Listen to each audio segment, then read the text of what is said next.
visiblement pas assez. Voici l'arrivée du camion. Voilà comment l'Astérie parle de concertation avec les habitants.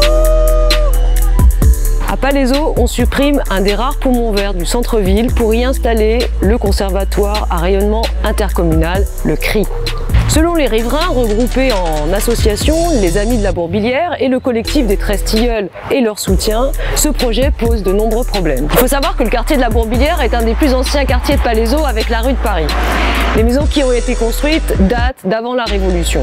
Ces maisons sont posées à même le sol, sans fondation, sur un terrain sablonneux, au-dessous duquel il y a une nappe avec de l'eau. Or, le projet prévoit de creuser très profond, ce qui fait craindre pour les maisons mitoyennes. De plus, les 13 tilleuls de la cour de l'ancienne école Jules Ferry doivent être abattus et la cour encore plus bétonnée qu'aujourd'hui. Venu en soutien du collectif des 13 tilleuls, on a échangé avec Augustin Berck, Cosmos Prize 2018, l'équivalent du prix Nobel de l'écologie.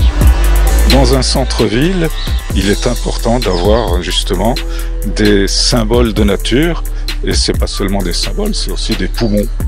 Et puis aussi, ce sont des lieux de rencontre entre les habitants, dont les habitants ont besoin pour vivre, pour être heureux, pour vivre ensemble. Faire table rase comme ça pour commencer de but en blanc et sans prévenir les habitants, non, ça n'est pas admissible aujourd'hui.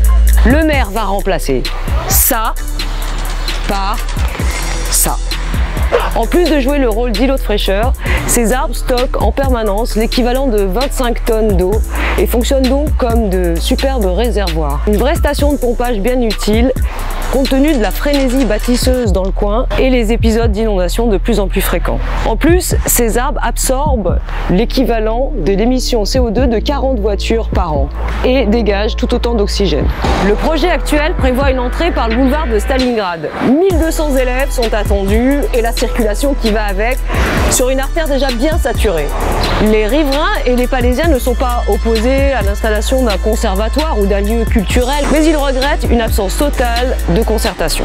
La question n'est pas pour ou contre la musique, mais de savoir si le projet actuel est adapté au site et aux besoins des Palaisiens.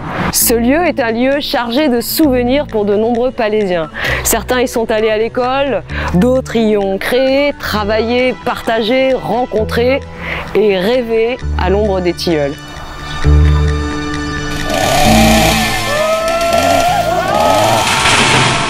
Et ce n'est pas fini. Ici, au parc Chabrol, le maire a cédé un terrain pour y installer une résidence de luxe. Classée potentiellement humide car traversée par le ruisseau du Coq, cette zone arborée va être totalement bétonnée et ses sols artificialisés. Depuis 2017, des habitantes dénoncent ce projet et elles n'ont pas dit leur dernier mot.